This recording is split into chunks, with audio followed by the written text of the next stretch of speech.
आज की कहानी बूढ़े पिता की लाचारी। मनोहर जी जल्दी जल्दी बिस्तर पर छूट गई पेशाब को साफ करने में लगे थे ताकि बहू बेटा ना देख ले। कल ही तो बहू काजल ने नई चादर बिछाई थी और बेटे रवि को सुनाया था कि अगर पापा जी ने फिर से चादर खराब की तो वह नहीं साफ करेगी, भले ही वह घर छोड़ना पड़े। मनोहर जी को किडनी की समस्या के चलते ऐसा कभी कभी हो जाता था। बेचारे मनोहर जी को अफसोस भी बहुत होता था। जल्दी से चादर हटाकर मनोहर जी बाथरूम में उसे धोने लगे, यह सोचकर कि बहू आज बेटे के साथ अपने भाई की शादी के कपड़े लेने गई है तो देर से लौटेगी। भूख भी लग रही थी, पर मन का डर उनके हाथों को तेजी से काम करने को कह रहा था। चादर भीगने के बाद उठाई नहीं जा रही थी और उनकी सांसें फूलने लगी।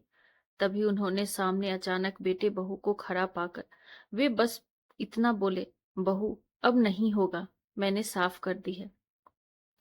बेटे रवि ने अपने पिता को सहारा देकर कुर्सी पर बिठाया।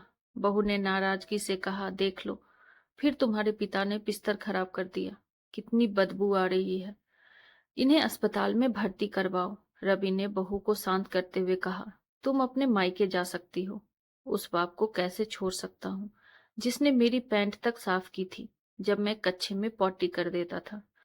उस बाप का पेशाब नहीं साफ होगा जिसकी यूनिफॉर्म पर मैंने उस दिन टॉयलेट कर दी थी जब पिताजी अपने सम्मान समारोह में जा रहे थे। रवि ने अपने पिता को संभालते हुए कहा, चलिए पापा, आप कितने गीले हो गए हैं, ठंड लग जाएगी, आपके लिए चाय बनाता हूँ।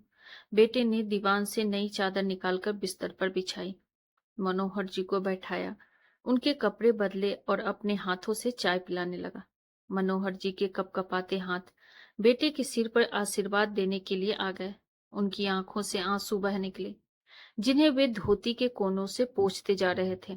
उन्होंने अपनी पत्नी की तस्वीर को देख मन ही मन कहा, देख ले बिमला, तू कहती थी मैं चली जाऊंगी तो कौन ख्याल रखेगा मेरा।